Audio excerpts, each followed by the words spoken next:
Richard Sterling dropped his briefcase. It hit the marble floor with a crack that echoed through the mansion. His twin daughters, the same girls who hadn't smiled in 11 months, who had broken 3 nannies, who screamed at anyone who came close, were laughing. Not just laughing. They were wrapped around their black housekeeper like she was the only safe place in the world. Grace Williams sat on the nursery floor, both girls curled into her chest, their tiny fingers gripping her uniform like they'd never let go. Richard's hands trembled. His wife had been the only one who could do that. What he didn't know yet was that this woman would do far more than make his daughters smile. She would force him to become the father he'd been too broken to be. Comment below what city you're watching from.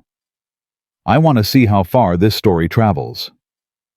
Richard Sterling hadn't been home before 10 p.m. in 11 months. Tonight, he walked through his front door at 6:15. The silence hit him first. This house was never silent. Not anymore. Since Catherine died, the mansion had become a symphony of screaming. His twin daughters crying in shifts, nannies pleading, doors slamming. Resignation letters appearing on his desk like clockwork. But now, nothing. Richard loosened his tie. His chest tightened. Silence in this house meant something was wrong.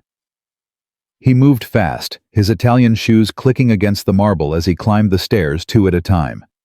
The nursery door was cracked open. Soft light spilled into the hallway. He pushed it open and froze. A woman he barely recognized sat cross-legged on the floor, black, young, wearing the plain uniform of household staff. His daughters Emma and Lily, 23 months old, blonde curls and blue eyes, just like their mother, were wrapped around her like vines. Emma's thumb was in her mouth. Lily's face was pressed against the woman's neck. Both of them were sleeping, peaceful. Richard's briefcase slipped from his fingers. It hit the floor with a crack. The woman looked up. Her eyes met his, calm, steady, unafraid. "Mr. Sterling," she said softly, "I didn't expect you home so early." Richard couldn't speak. His throat had closed. Because the last person who had held his daughters like that, the only person who could calm them, who could make them sleep without screaming, was Catherine. And Catherine was dead. 11 months earlier, Richard Sterling had buried his wife. The funeral was held on a Tuesday. Gray sky, cold rain. The kind of weather that felt like punishment. 400 people attended, business partners, socialites, politicians. People who wanted to be seen at a billionaire's tragedy. Richard stood at the grave in a black suit that cost more than most people's cars. He held an umbrella over his mother. He shook hands. He nodded at condolences. He did everything a man in his position was supposed to do. He did not cry. Catherine had died from complications 3 weeks after giving birth to the twins. An embolism, the doctors said. Rare. Unpredictable. She was laughing with him at breakfast, holding Lily against her chest, talking about the nursery colors she wanted to change. By dinner, she was gone. Richard had been in a board meeting when the hospital called. He remembered the exact sentence he was speaking when his phone buzzed. He remembered looking at the screen, seeing St. Vincent's Hospital, and feeling his stomach drop through the floor. He remembered running. He remembered arriving too late. After the funeral, people told him things. They said time heals. They said the girls would need him now. They said Catherine would want him to be strong. Richard nodded at all of it. Then he went back to work. What else was he supposed to do? He had built Sterling Industries from nothing. 22 years of 18-hour days of hostile takeovers, of making impossible deals, happened through sheer force of will. Work was the only language he spoke fluently. Grief was foreign. Fatherhood was foreign. His daughters' cries sounded like accusations he couldn't answer, so he hired people to answer them instead. The first nanny lasted 12 days. Her name was Mrs. Henderson. 53 years old, 30 years of experience, references from 2 senators' families. She came highly recommended.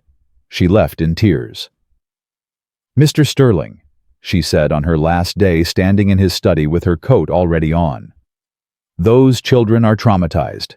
They need their father, not a stranger. They scream at anyone who touches them. They won't eat. They won't sleep. I've never seen anything like it. Richard looked up from his laptop. I'm paying you 4 times the market rate. It's not about money, sir. Her voice cracked. Those girls are drowning, and you're not even in the water. She walked out. Richard went back to his spreadsheet. The second nanny was younger. Maria, 28, trained in childhood psychology. She had theories about attachment and trauma responses. She created charts and schedules. She tried structured play therapy. She lasted 16 days. They won't let me touch them. Maria said, her eyes red, her hands shaking. Emma threw a music box at my head. Lily screams until she makes herself sick. I can't. I'm sorry, Mr. Sterling. I can't do this.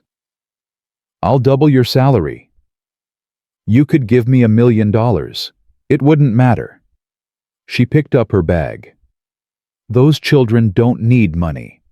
They need someone who won't leave them. And right now, everyone leaves. Including you. Richard's jaw tightened. That's not fair. Neither is being 2 years old and losing your mother. Maria walked out without looking back. The third nanny didn't even make it a week. Mrs. Patterson had been the Sterling household manager for 9 years. She had seen Richard at his best, charming, brilliant, unstoppable. She had seen him with Catherine, softer, lighter, almost human. Now she watched him disappear. He left for work at 6 a.m. He came home after midnight. When the twins cried, he closed his study door. When the nannies reported problems, he wrote checks. When Mrs. Patterson suggested he spend time with his daughters, he looked at her like she'd spoken a foreign language. They have everything they need, he said once, not looking up from his phone. They need you, sir. They need professionals. That's what I pay for. Mrs. Patterson wanted to shake him. She wanted to grab his shoulders and force him to look at those 2 little girls who had his wife's eyes and his stubborn chin. But she had worked for Richard Sterling long enough to know that he didn't respond to emotion. He responded to results. And right now, the results were catastrophic. The twins had stopped developing normally. At 23 months, they should have been babbling, trying words, reaching for connection. Instead, they existed in a bubble of grief that no one could penetrate. Emma had become aggressive, throwing things, biting, screaming at anyone who came near. Lily had gone the opposite direction, silent, withdrawn, clutching a blue blanket that had belonged to Catherine. The pediatrician used the word concerning. The child psychologist used the word urgent. Richard wrote checks to both of them and scheduled another business trip. 3 weeks ago, Mrs. Patterson made a decision. She didn't tell Richard. She knew he wouldn't approve. She posted a job listing herself, wrote her own requirements, and conducted her own interviews. She wasn't looking for qualifications. She was looking for something else. Something she couldn't put into words, but would recognize when she saw it. She interviewed 14 candidates in 2 weeks. None of them were right. Then Grace Williams walked in. Grace arrived for her interview in a pressed blouse that had been ironed 3 times and shoes that had been polished until they shone. She was 24 years old. She had no formal childcare credentials. Her resume listed cleaning jobs, a brief stint as a receptionist, and volunteer work at a community daycare. Mrs. Patterson almost dismissed her immediately. "Miss Williams," she said, scanning the thin resume. "This is a highly demanding position. The Sterling children have special needs. We've had experienced professionals fail within weeks. What makes you think you're qualified?" Grace's hands were folded in her lap. Her posture was straight but not stiff. When she spoke, her voice was steady. "Ma'am, I don't have fancy degrees. I don't have certifications. What I have is this: my father left when I was 6. My mother raised 3 children on a cleaning woman's salary. There were nights we didn't eat.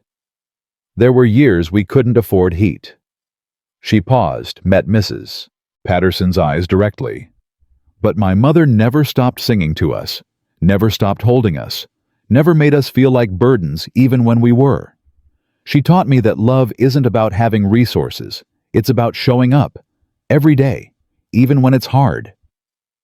Mrs. Patterson set down the resume. The twins are difficult. They scream, they throw things. They've driven away women with decades of experience. I understand. No, I don't think you do. Mrs. Patterson leaned forward. These children lost their mother. They were 3 weeks old. They never got to know her, but somehow they feel her absence in their bones. They don't trust anyone. They don't let anyone close. It's like they decided the world was too painful and shut it out completely. Grace was quiet for a moment. Then she said, "My grandmother used to say something. She said love melts stone faster than fire. Fire just burns. But love is patient. Love waits. Love keeps showing up until the stone doesn't have a choice but to soften." Mrs. Patterson stared at her. Something shifted in her chest, a feeling she hadn't had in months. Hope. "When can you start?" Grace arrived at the Sterling mansion on a Monday morning with one suitcase and a small Bible her mother had pressed into her hands at the bus station. "For courage," her mother had said, "and for company. The Lord goes with you, baby girl. Don't forget that." Grace hadn't forgotten. But standing before the massive iron gates, staring up at a house that looked more like a monument than a home, she felt her courage waver. The guard looked at her like she was lost. "You sure you're at the right address?" "Grace Williams, new nanny position." He checked his list, raised an eyebrow, pressed a button. The gates swung open slowly. Grace walked up a driveway longer than the entire block where she grew up. The fountain in the center probably cost more than every apartment in her building combined. The front door was solid mahogany, polished to a mirror shine. She whispered under her breath, "Lord, don't let me be small here." Mrs. Patterson met her at the door. The house manager's eyes swept over Grace, once quick assessing, then she turned and walked. "Follow me. I'll show you the nursery." Grace followed through hallways that echoed with emptiness. She noticed the family photos on the walls, a handsome man in expensive suits, a beautiful blonde woman with a laugh in her eyes, 2 babies bundled in her arms. The photos stopped abruptly halfway down the hallway, after that bare wall, like someone had pressed pause on happiness. "The twins are Emma and Lily," Mrs. Patterson said as they climbed the stairs. 23 months old. Emma is spirited. Lily is quiet. Both of them have challenges. Challenges. Mrs. Patterson stopped at a closed door. From behind it, Grace could hear crying 2 distinct voices rising and falling like sirens. "They don't trust anyone," Mrs. Patterson said. "They don't let anyone hold them. They barely eat. They barely sleep. The doctors say they're not thriving." Her voice hardened. "Mr. Sterling isn't around much. His work keeps him busy. You'll report to me." Grace heard what she didn't say. "He's not around because he can't face them." "I understand, ma'am." "I hope you do." Mrs. Patterson opened the door. "Because the last 3 nannies didn't." The nursery was beautiful. White curtains, soft light, expensive toys arranged on shelves like a catalog photo. 2 carved wooden cribs stood against opposite walls, but the beauty was drowned by sound. Emma stood in her crib red-faced, screaming, her tiny fists pounding the rails like she was trying to break free. Lily sat in her crib with her back turned, clutching a blue blanket, her sobs muffled but relentless. Mrs. Patterson lingered at the door for a moment. Grace saw something in her eyes, pity maybe, or resignation. "Good luck," she said. Then she pulled the door closed. Grace was alone. The screams climbed higher. Emma threw a stuffed bear at the wall. Lily's shoulders shook with silent tears. Grace didn't move toward them. Not yet. She lowered herself to the floor, cross-legged, and sat perfectly still. She began to hum. It was a song her mother used to sing, no words, just melody, the kind of tune that lived in the bones and came out when nothing else would. Low, steady, unhurried. Emma's screams faltered. She stared at Grace with suspicious eyes. Lily turned her head just slightly. Grace kept humming. She didn't reach for them, didn't try to pick them up, didn't rush. She just sat there patient as stone, letting the melody fill the space between them.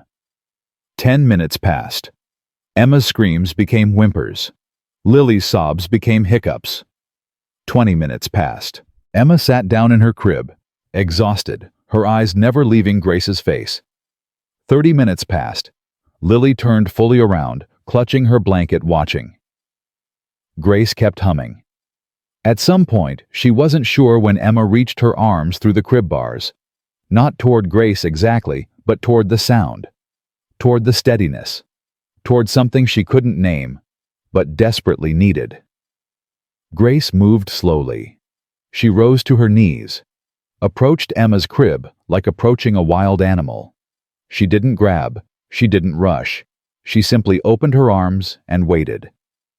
Emma hesitated. Her lip trembled. Then she leaned forward, and Grace caught her. The child's body was tense at first, rigid with distrust. But Grace held her, gently kept humming, kept breathing slow and steady. And gradually, so gradually, it felt like watching ice melt. Emma's tiny muscles relaxed. Lily watched from her crib. Her eyes were wide, uncertain. But when Grace reached her other arm toward her, Lily didn't scream. She didn't turn away. She reached back. By midnight, both girls were asleep in Grace's arms. She sat on the floor, her back against Emma's crib, one twin on each side of her chest. Her arms ached. Her voice was hoarse from hours of humming. Her uniform was soaked with sweat and tears. But the room was quiet. For the first time in 11 months, the Sterling nursery was at peace. Grace closed her eyes. She whispered into the darkness, "Lord, help me not fail them. Help me not fail you." In the hallway outside, unseen, Richard Sterling stood with his hands in his pockets. He had heard the screaming stop, had come to investigate, expecting to find another nanny in tears ready to quit. Instead, he found this a woman he'd barely glanced at during her interview, holding his daughters like they were precious, humming a melody that sounded like something from another world. His throat tightened. His eyes burned. Catherine used to hum to them like that. Richard turned away before anyone could see his face. He walked to his study, closed the door, sat in the darkness for a long time. He didn't know what to do with what he'd seen. He didn't know how to process the feeling rising in his chest, something between grief and hope, between guilt and relief. His daughters were sleeping peacefully for the first time since their mother died. And he had nothing to do with it. A stranger had accomplished in one evening what he'd failed to do for 11 months. Richard poured himself a scotch, then another, then a third. Outside his window, the city sparkled, like it didn't know anything was wrong. Like it didn't care that Richard Sterling, who had built an empire on control, was sitting in the dark, completely lost. His phone buzzed. A text from his assistant about tomorrow's meetings. Richard ignored it. For the first time in 11 months, work didn't seem important. But he didn't know what was. Grace woke at 5 a.m. with both twins still pressed against her. Her neck was stiff. Her back screamed in protest. But when she looked down at Emma and Lily, their small faces relaxed, their breathing deep and even. She smiled. "Good morning, little queens," she whispered. Emma stirred first. Her eyes opened, found Grace's face, and narrowed with suspicion. She was testing, checking if this new person would disappear like all the others. Grace met her gaze calmly. "I'm still here." Emma blinked. Then slowly she settled back against Grace's chest. It wasn't trust. Not yet. But it was a crack in the wall. And Grace knew that cracks could become doorways if you were patient enough. She heard footsteps in the hallway. Voices. The house was waking up. Grace didn't know what today would bring. She didn't know if Richard Sterling would notice her existence, or if she would spend her days invisible to everyone except these two small girls. But she knew one thing for certain: she wasn't going to leave. Not today. Not tomorrow. Not until these children remembered how to smile. Somewhere in the mansion, Richard Sterling was getting dressed for work. He knotted his tie, checked his phone, prepared to disappear into another 18-hour day of meetings and deals. But before he left, he paused at the nursery door.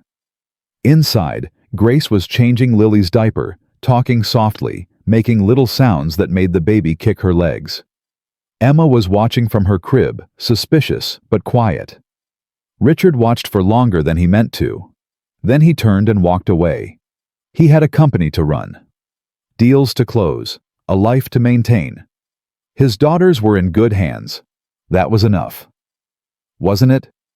The first week tested Grace in ways she hadn't imagined. Emma woke up fighting.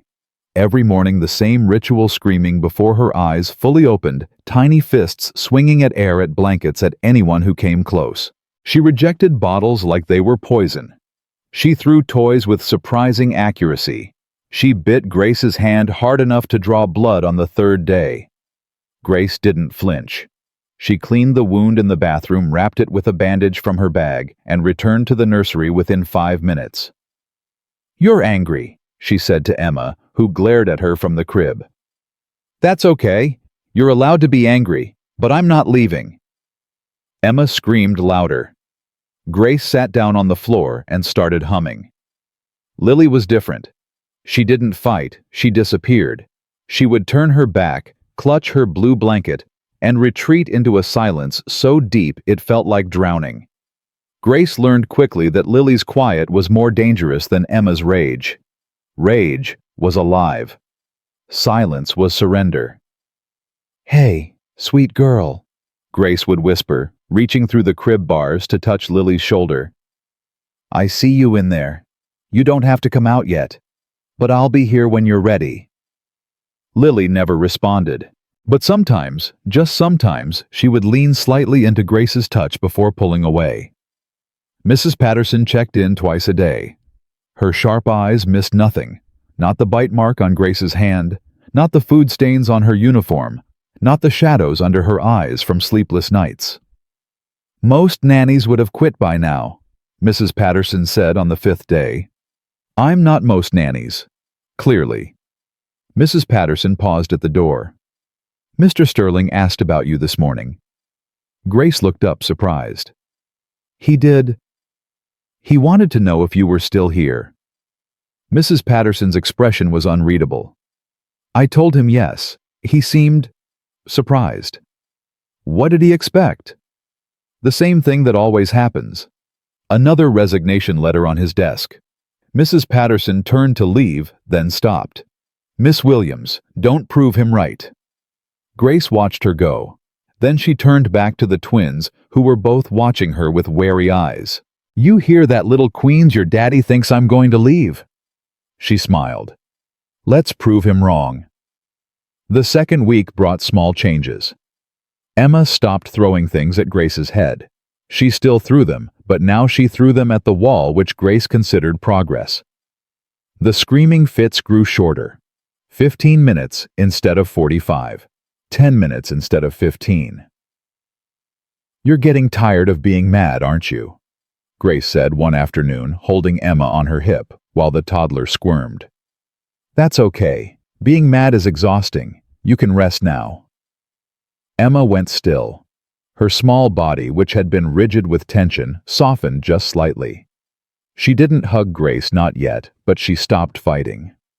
Grace counted it as a victory. Lily remained a mystery. She ate when Grace fed her, but only if Grace sang between every spoonful. She slept when Grace held her, but only if Grace hummed that same nameless melody. She watched everything with those big blue eyes. Catherine's eyes, Grace realized, cataloging, analyzing, waiting for betrayal. "You're thinking so hard," Grace told her one night, rocking her in the darkness. "Your little brain is working overtime trying to figure out if I'm safe. That's smart, baby girl. You're protecting yourself. But I promise I'm not going anywhere."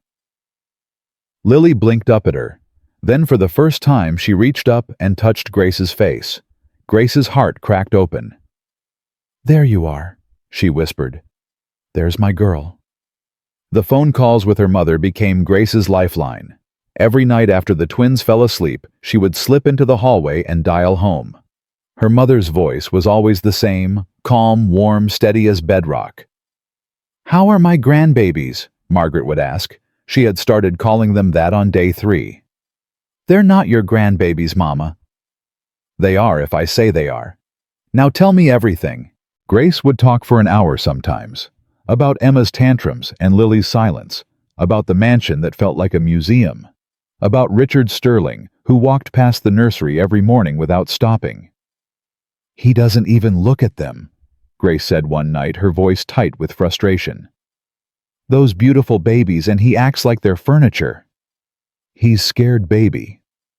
Scared he's a billionaire. What's he scared of?"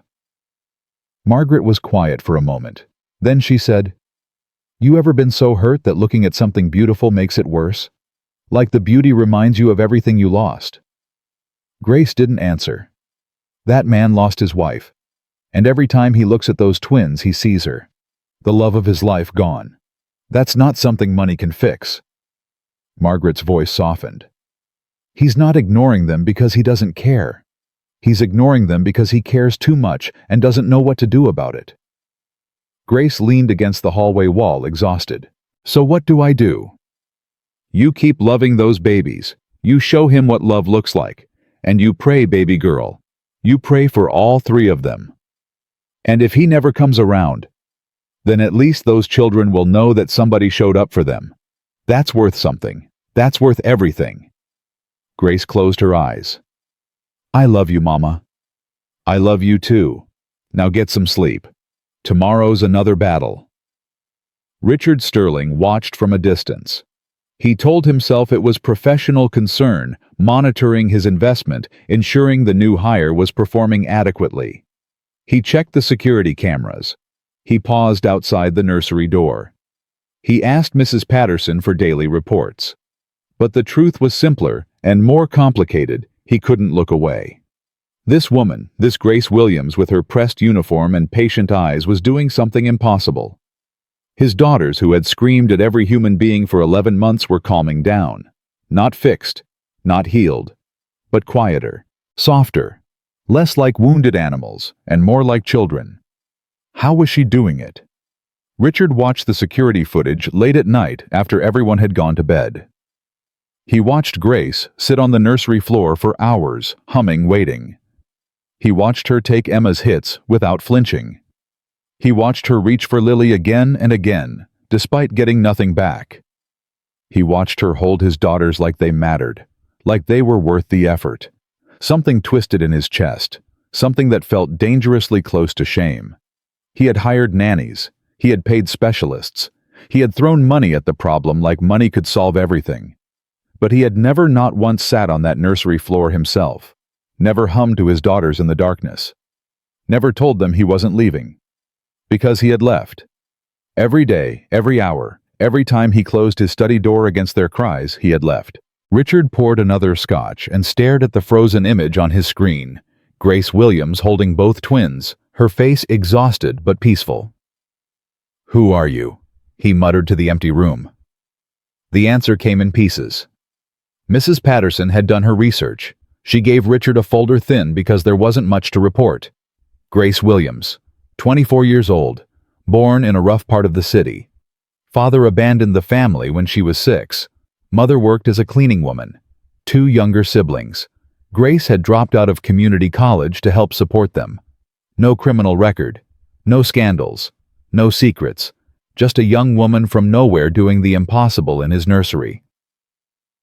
"She has a younger brother," Mrs. Patterson said. 19. Smart kid apparently. Wants to be an engineer. She sends most of her salary home. Richard looked up. Most of it. Almost all of it from what I can tell. She keeps enough for basic necessities. The rest goes to her family. Richard set down the folder. He thought about his own life, the private jets, the penthouse apartments, the wine collections, and art investments. He spent more on a single dinner than Grace Williams probably earned in a month. And she was the one who could make his daughters smile. "Sir," Mrs. Patterson said carefully, "may I speak freely? When have you ever asked permission?" A ghost of a smile crossed her face. "That girl is different. I don't know how or why, but she's getting through to them. Emma hasn't had a full meltdown in 3 days. Lily ate an entire bowl of cereal this morning without being coaxed." "I've seen the reports." "Then you've also seen that the twins are improving. Actually improving. Not just surviving growing." Mrs. Patterson paused. "When was the last time you went into the nursery, sir?" Richard's jaw tightened. "I check on them." "You check on them through cameras and reports. When was the last time you held them?" Silence stretched between them like a wire. "That's what I thought," Mrs. Patterson said. She picked up the folder and headed for the door. Then she stopped. "That girl is giving your daughters everything she has. Maybe you should ask yourself what you're giving them." She left without waiting for a response. Richard sat alone in his study, her words echoing in his skull. 3 weeks in, everything changed. It happened on a Thursday afternoon. The mansion was quiet. The twins had just woken from their nap, and Grace was in the middle of changing Lily's diaper when she noticed the plastic basin in the corner of the nursery. She had an idea. "Mrs. Patterson," she called into the hallway, "is there a hose in the garden?" 20 minutes later, Grace dragged the basin onto the patio and filled it with cool water. The twins watched from the doorway, held by Mrs. Patterson, their eyes wide with confusion. "What exactly are you doing, Mrs.?" Patterson asked. "Letting them breathe." Grace tested the water temperature with her elbow. "They've been inside for months. Babies need air. They need to play." "In a plastic basin. My mother raised 3 kids with less." Grace reached for Emma. "Come here, little queen. Let's try something new." Emma's face scrunched with suspicion. She didn't like new things. New things meant change, and change meant people leaving. But Grace held her, gently carried her to the basin, and lowered her in. The water touched Emma's skin. She froze. Grace held her breath. And then, miracle of miracles. Emma kicked her feet, splashed her hands, made a sound that wasn't screaming, wasn't crying, wasn't anger. She giggled. Grace's heart stopped. "Did you hear that, Mrs. Patterson? Did you hear that?" But Mrs. Patterson wasn't looking at Emma anymore. She was looking past Grace toward the veranda. Richard Sterling stood there, his phone forgotten in his hand. He was staring at his daughter, at the smile on her face, at the joy he hadn't seen in 11 months. His expression cracked. Grace didn't know what to do. She had never seen him show emotion, never seen anything but cold control and professional distance. But right now, standing in the afternoon sunlight, Richard Sterling looked like a man watching something sacred. "Mr. Sterling," she started. "Don't stop." His voice was rough. "Whatever you're doing, don't stop." Grace nodded. She turned back to the twins, lifting Lily into the basin alongside her sister. Both girls splashed now, their laughter rising like music. Richard didn't move. He stood frozen on the veranda watching his daughters play. Grace pretended not to notice the tears on his cheeks. That night, Richard didn't go to his study. He stood in the nursery doorway instead, watching Grace rock the twins to sleep. Her voice was soft, her melody familiar. The same song she had hummed that first night. "They love you," he said quietly. Grace looked up, startled. She hadn't heard him approach. "I love them too. They don't love me." The words hung in the air, heavy with grief. Grace didn't deny them. She was tired of people lying to him, telling him what he wanted to hear. "They don't know you," she said instead. "You haven't let them." Richard flinched like she'd slapped him. "I provide everything they need. Everything except you." Silence. His jaw worked. His hands clenched at his sides. Grace should have stopped. She was the help. He was the billionaire. This wasn't her place. But she thought of her own father, the empty chair at breakfast. The promises never kept the silence where love should have been. And she couldn't stay quiet. Mr. Sterling, I don't know what happened with your wife. I don't know your pain. But I know this, those girls lost their mother. And every day you don't show up, they lose their father too. I'm here. You're in the building. That's not the same thing. Grace settled Lily into her crib, tucking the blue blanket around her. When was the last time you held them, fed them, sat with them when they cried? Richard didn't answer. They're scared, Grace continued. They're scared because everyone leaves. Nannies come and go. Their mother is gone, and their father is trying. His voice cracked. I'm trying. Grace looked at him, really looked, and she saw it beneath the expensive suit and the cold mask, a man drowning in his own grief. Then try harder, she said softly. They're worth it. Richard stared at her for a long moment. Then, without a word, he turned and walked away. Grace watched him go. She didn't know if she had helped or made things worse. She didn't know if Richard Sterling was capable of change. But she knew she had planted a seed. Whether it grew was up to him. The next morning, something was different. Grace was feeding Emma breakfast when she heard footsteps behind her. She turned, expecting Mrs. Patterson. Richard Sterling stood in the nursery doorway. He had never come here in the morning. Never during the routine hours of feeding and changing and coaxing. He appeared only at night like a ghost haunting his own house. But here he was, still in his suit, still holding his phone. But here. Can I help? His voice was stiff, uncertain. Grace blinked. Excuse me. With the feeding. He stepped into the room like crossing enemy territory. Can I help? Grace recovered quickly. Of course. Here, sit down. She guided him to the rocking chair and placed Lily in his arms. He held his daughter like she was made of glass, his movements awkward and afraid. Support her head, Grace instructed. Tilt the bottle slightly. Let her set the pace. Richard followed her directions with the concentration of a man disarming a bomb. Lily squirmed in his arms, unfamiliar with his touch. She doesn't like me. Richard said, his voice tight. She doesn't know you yet. Grace knelt beside the chair. Give her time. Talk to her. Let her hear your voice. What do I say? Anything. Tell her about your day. Tell her what you had for breakfast. Tell her she's beautiful. Richard looked down at his daughter. Lily's blue eyes, Catherine's eyes, stared back at him. You're beautiful, he said awkwardly. You look like your mother. Something shifted in Lily's expression. She stopped squirming. See? Grace smiled. She's listening. Richard's hand trembled slightly as he lifted the bottle. But he didn't let go. He didn't leave. For the first time in 11 months he stayed. The changes came slowly after that. Richard started appearing in the nursery every morning before work. He learned to hold a bottle without shaking. He learned which toys Emma preferred and which blanket Lily needed for sleep. He learned his daughter's cries, the hungry cry, the tired cry, the scared cry. He learned that Emma liked to be bounced and Lily liked to be swayed. He learned that both girls calmed down when he hummed, even though he couldn't carry a tune. You're getting better, Grace told him one evening, watching him rock Emma to sleep. I have a good teacher. I just show you what to do. You're the one doing it. Richard looked at her. His expression was different now, softer, more open. The cold mask he wore in business meetings had started to crack. Why do you stay? He asked quietly. You could work anywhere. Easier jobs.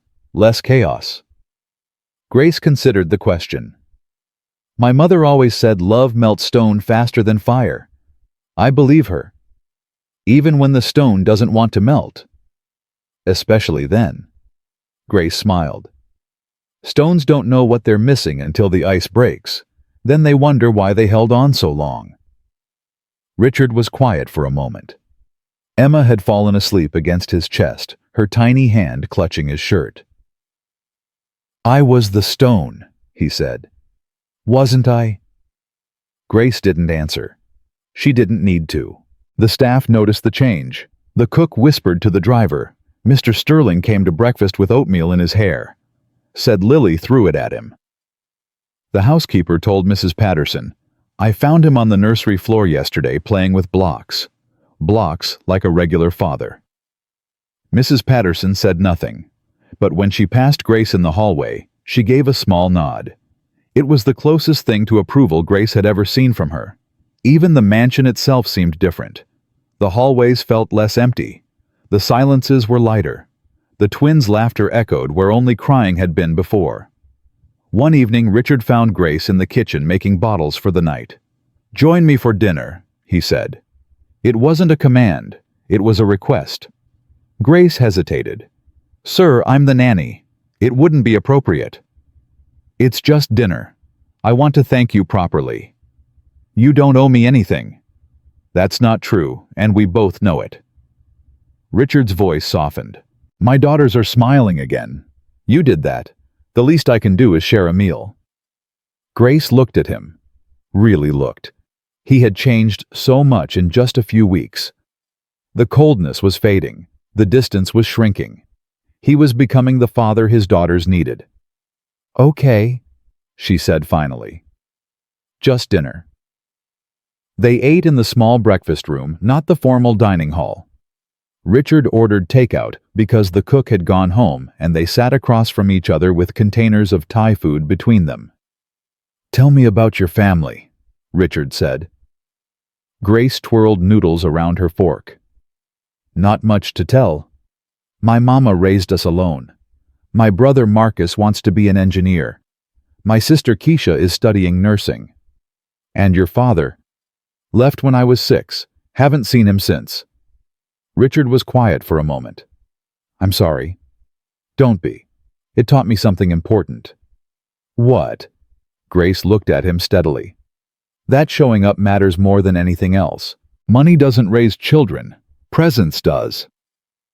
The words hit Richard like a punch. He thought of all the checks he had written, all the nannies he had hired, all the times he had closed his study door against his daughter's cries. I didn't show up, he said quietly. For 11 months I didn't show up. You're showing up now. Is it too late? Grace shook her head. It's never too late. Children forgive faster than adults. They just want to be loved. Richard stared at his plate. When he spoke again, his voice was rough. Catherine would have known what to do. She always knew. She would have held them, sung to them, made it all seem easy. Tell me about her. For a moment, Grace thought he wouldn't answer. But then he started talking. He told her about meeting Catherine at a charity gala. About their first date, which lasted 6 hours because neither wanted it to end. About their wedding day, when she walked down the aisle and he forgot how to breathe. He told her about the pregnancy, the excitement, the nursery they decorated together, arguing over colors until Catherine won with sage green. He told her about holding her hand during delivery, about the first time he saw his daughters, about the overwhelming love that crashed over him like a wave. And then he told her about the day Catherine died. I was in a meeting, he said, his voice breaking. A stupid meeting about quarterly projections. My phone buzzed and I ignored it. I ignored it 3 times before I finally looked. He pressed his palm against his eyes. By the time I got to the hospital, she was gone. I never got to say goodbye. Grace reached across the table and touched his hand. I'm sorry. I couldn't look at them after that. The twins. Every time I saw their faces, I saw her. I saw everything I lost. Richard's voice cracked. So I ran. I buried myself in work because work couldn't break my heart. I hired people to do what I couldn't. I told myself I was providing for them. You were surviving. I was hiding. He met her eyes. You showed me that. You showed me what it looks like to actually be there for someone. Grace squeezed his hand gently. You're not hiding anymore. No. Richard took a shaky breath. Because of you, I'm not hiding anymore. They sat in silence for a moment, the weight of his words settling around them. Something had shifted between them, something neither could name, but both could feel. "It's getting late," Grace said softly. "The twins will wake for their night feeding soon." "Let me do it." Richard stood clearing their containers. "You've done enough for one day." Grace watched him head toward the nursery, this billionaire who was learning to be a father. He moved differently now, less rigid, less afraid. She thought about her mother's words. Love melts stone faster than fire. The stone was melting, slowly, painfully, beautifully, and Grace was terrified of what might happen when it finally broke. The morning started like any other. Grace woke at 5, checked on the twins, and began preparing their bottles. Emma was still sleeping, her thumb in her mouth, her blonde curls spread across the pillow like a halo. Lily clutched her blue blanket, her breathing slow and peaceful. Everything was normal. By noon, everything had changed. Grace noticed it first with Emma. The toddler pushed away her lunch with unusual force, turning her head and whimpering. Grace frowned. Emma loved her mashed sweet potatoes. She never refused them. "What's wrong, little queen?" Grace lifted Emma from her high chair. The moment her hand touched Emma's forehead, her stomach dropped. Hot. Too hot. "Mrs. Patterson," Grace called, trying to keep her voice steady. "Mrs. Patterson, I need you." The house manager appeared in the doorway within seconds. "What is it?" "Emma has a fever. A high one." "Mrs." Patterson crossed the room quickly, pressing her own hand to Emma's forehead. Her face tightened. "Get the thermometer. Now." Grace ran to the nursery bathroom, her hands shaking as she searched through the cabinet. When she returned, Mrs. Patterson had already picked up Lily. "This one too," Mrs. Patterson said, her voice grim. "She's burning up." The thermometer confirmed their fears. Emma, 103.2. Lily, 102.8. Grace's heart pounded against her ribs. "We need to call a doctor." "I'm calling now." Mrs. Patterson already had her phone out, dialing rapidly. "And Mr. Sterling? Where is he, Bo? Chicago, business meeting. He won't be back until tomorrow night." Grace looked at the twins. Emma had started crying, a weak, pitiful sound. Nothing like her usual powerful screams. Lily lay limp against Mrs. Patterson's shoulder, her eyes glassy and unfocused. "We can't wait until tomorrow," Grace said. "We need to go to the hospital, now." Mrs. Patterson hesitated. "I should call Mr. Sterling first. He'll want to know." "Call him from the car." Grace was already gathering supplies: diapers, wipes, blankets, bottles. Her hands moved on autopilot while her mind raced. "Those babies need a doctor, and they need one now. Everything else can wait." Something in Grace's voice cut through Mrs. Patterson's hesitation. The older woman nodded once sharply. "I'll get the driver." The ride to the hospital felt endless.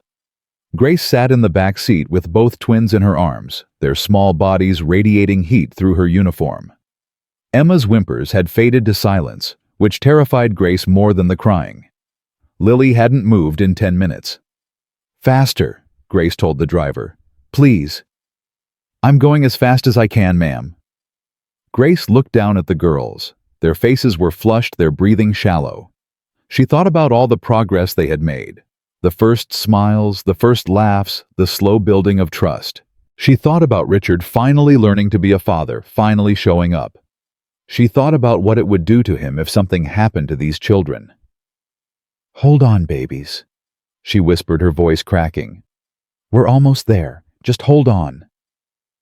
Mrs. Patterson twisted in the front seat, her phone pressed to her ear. "Mr. Sterling isn't answering. I've left 3 messages." "Keep trying." "I will." Mrs. Patterson's voice softened slightly. "They're going to be okay, Miss Williams." Grace nodded, but she couldn't speak. Her throat was too tight. The hospital appeared through the windshield like a beacon. Grace was out of the car before it fully stopped, both twins clutched against her chest. "Help!" she shouted, pushing through the emergency room doors. Someone help me! They're burning up! The next hours blurred into a nightmare of fluorescent lights and beeping machines. Doctors swarmed the twins, separating them into different examination rooms. Grace tried to follow both at once, her heart tearing in two directions. "Ma'am, you need to wait outside," a nurse told her firmly. "I'm their nanny. I'm all they have right now." "Their father isn't here." Grace's voice broke. "He's not here and they're scared and I promised them I wouldn't leave. Please, please let me stay." Something in her desperation reached the nurse. The woman hesitated, then nodded. "One room. You can stay with one of them. We'll bring them together as soon as we can." Grace chose Lily. Not because she loved her more, she loved them both with everything she had, but because Lily was quieter, more withdrawn. Emma would scream for help. Lily would suffer in silence. The examination room was small and cold. Grace held Lily's tiny hand while doctors inserted IV lines and attached monitors. Lily didn't cry, she just stared at Grace with those big blue eyes, trusting her to make it better. "I'm here, baby girl," Grace whispered. "I'm right here. You're going to be okay." Please God, she prayed silently. Let her be okay.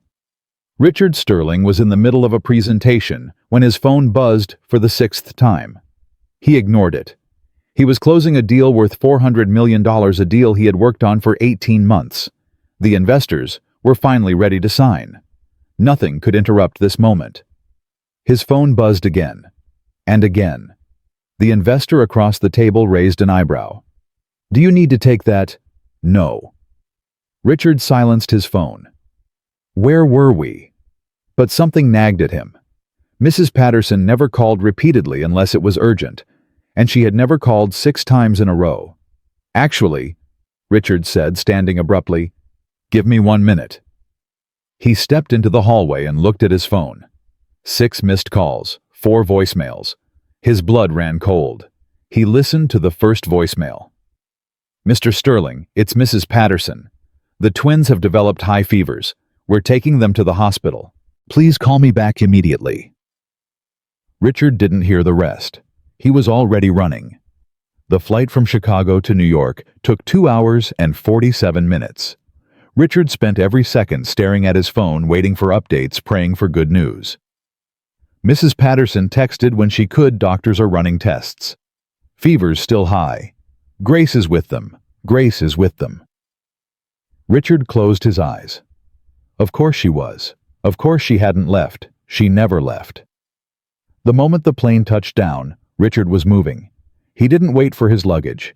He didn't call for his usual car service. He grabbed a taxi outside the terminal and gave the driver the hospital address. "Fast as you can, please." "Bad traffic tonight, sir." "I don't care. Just go." Richard stared out the window at the city lights blurring past. He thought about the last time he had rushed to a hospital the day Catherine died. The panic, the helplessness, the knowledge that no matter how fast he ran, he would be too late. He couldn't be too late again. "Please," he thought. "Please don't let me be too late." Richard burst through the hospital doors at 11:47 p.m.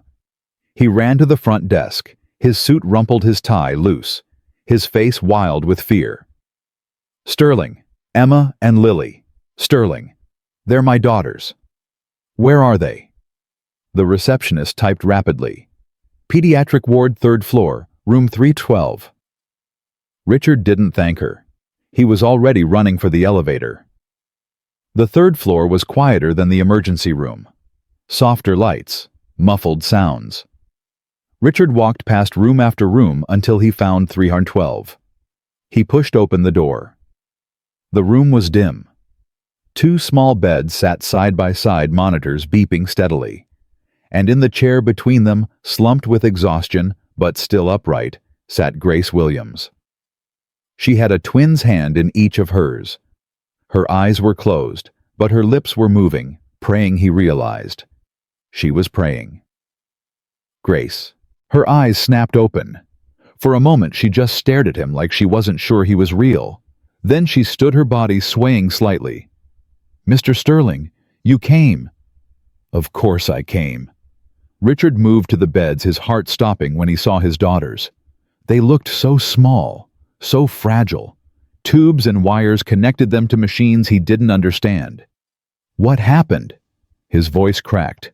What's wrong with them? High fevers. The doctors think it's a viral infection, something they picked up probably from the park last week. Grace's voice was steady, but Richard could see the fear beneath it. They've been on IV fluids for hours. The fevers are starting to come down. Emma's dropped to 101, Lily's at 100.5. Grace swallowed hard. The doctors say they're turning the corner, but it was close. It was really close. Richard sank into the chair beside Emma's bed. He reached for her hand, so tiny, so hot, and held it like he was afraid she would disappear.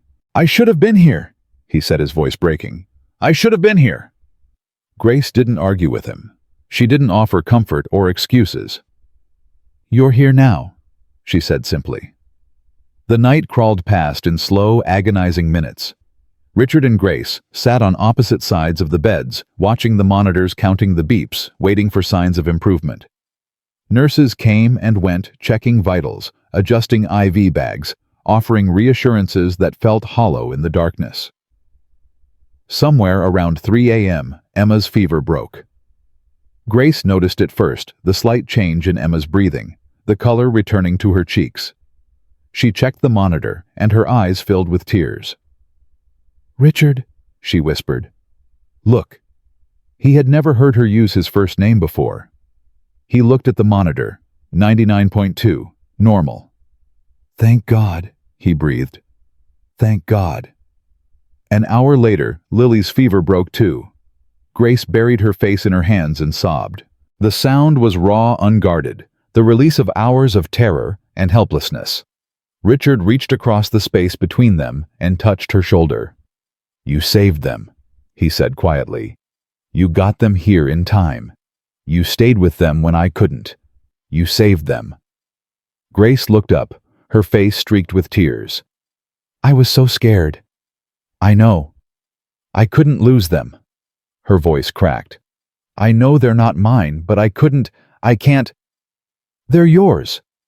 Richard's voice was fierce. "Anyone who loves someone like you, love them, that makes them yours. That's what makes a family." Grace stared at him.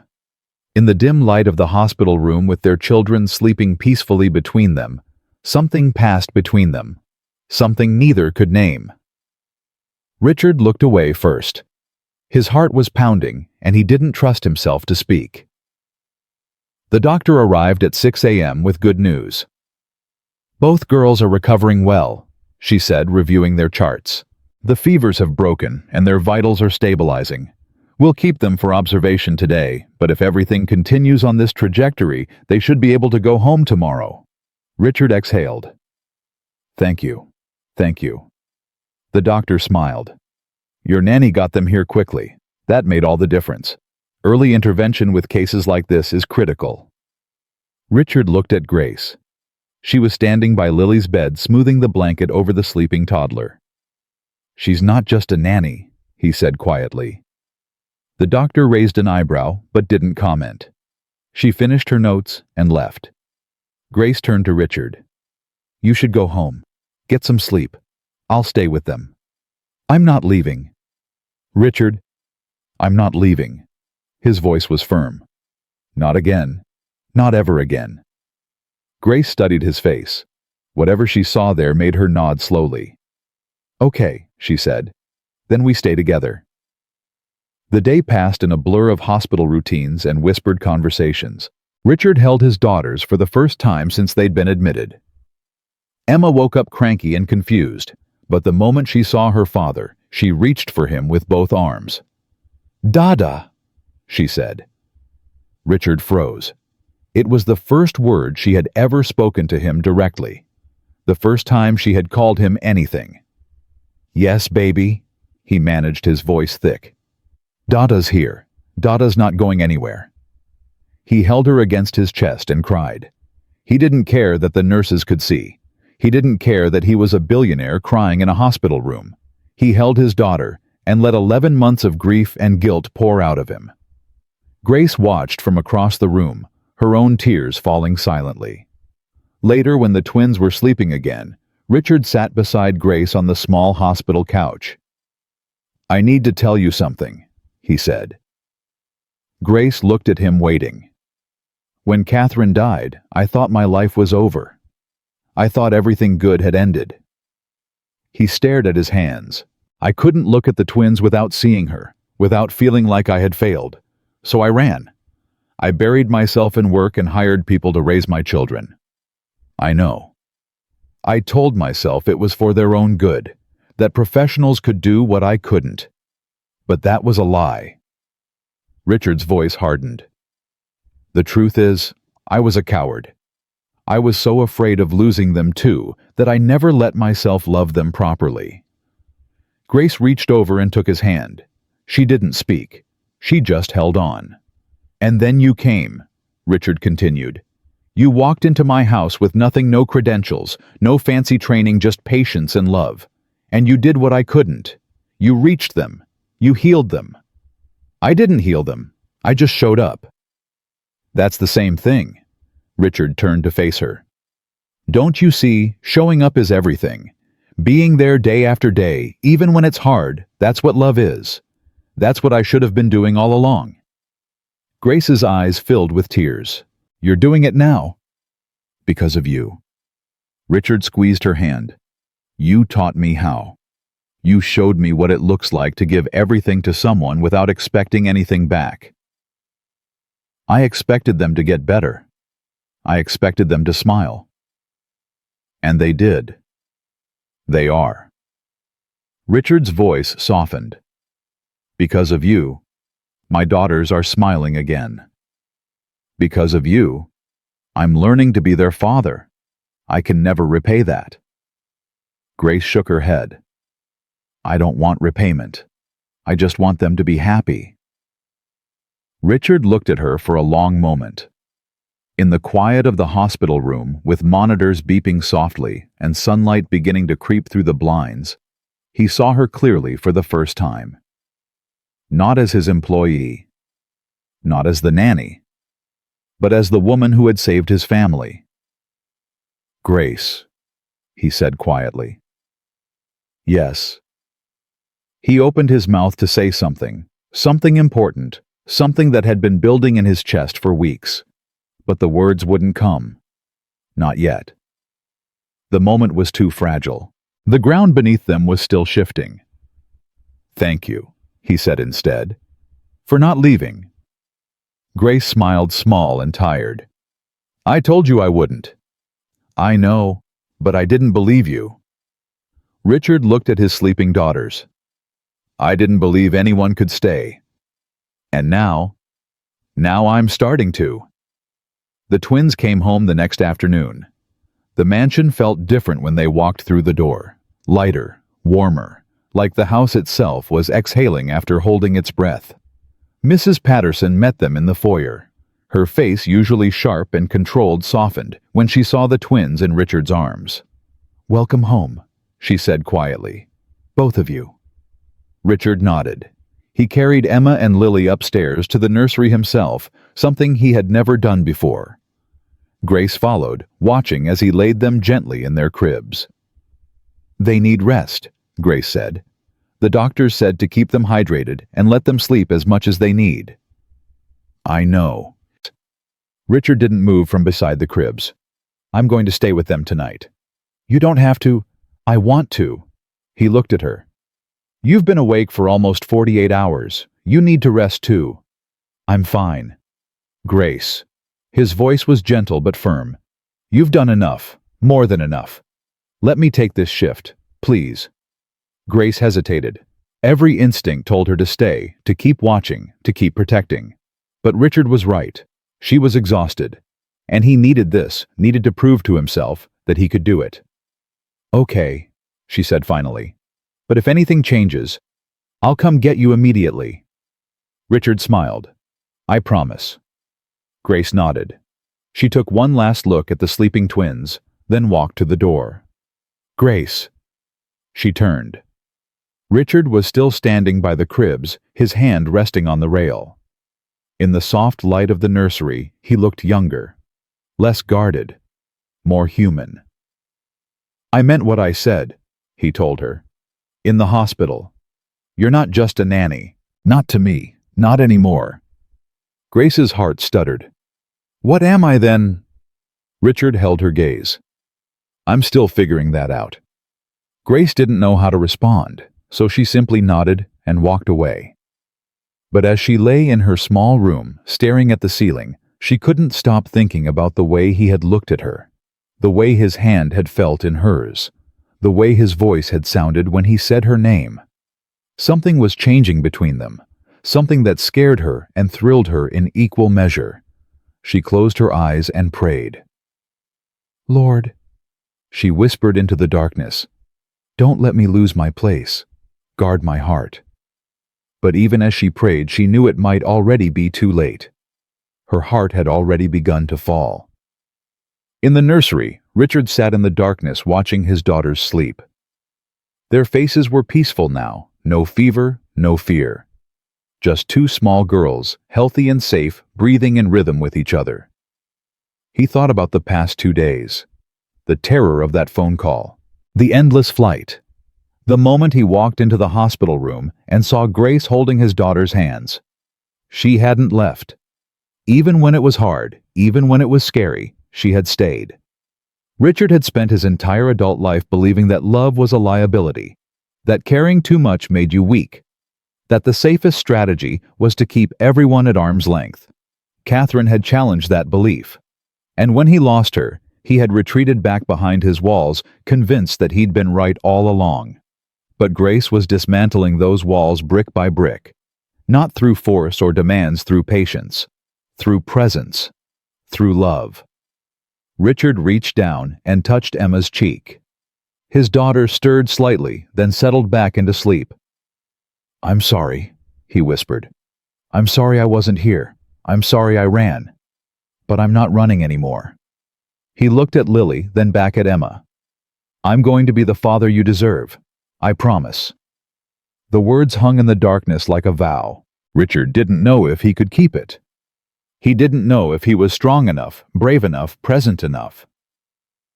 But for the first time in 11 months, he wanted to try, and that he realized was the first step toward everything else.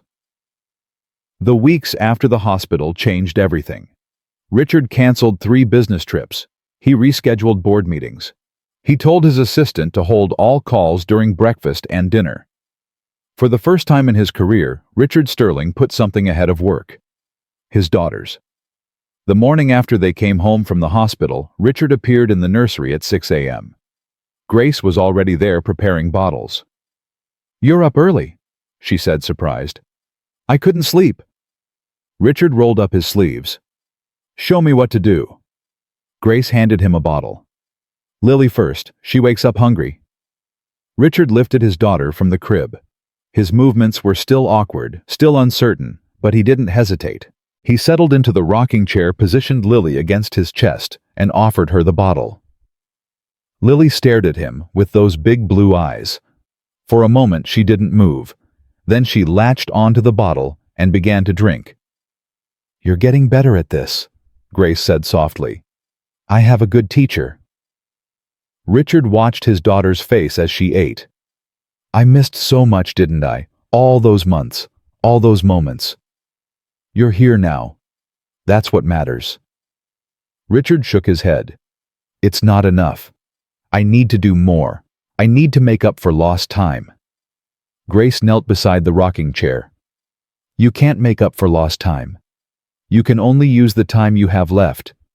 Those girls don't need you to be perfect. They just need you to be present."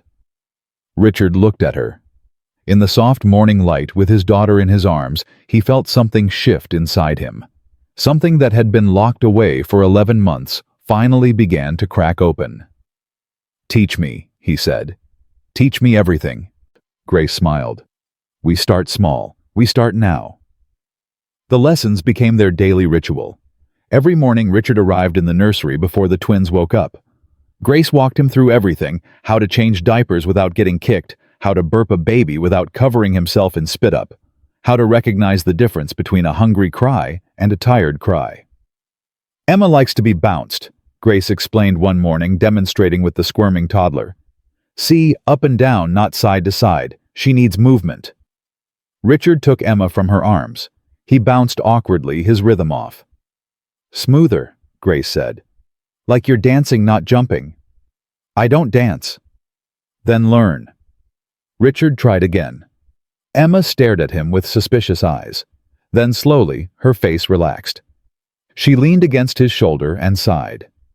There you go, Grace whispered. She's settling. Richard felt Emma's weight against his chest.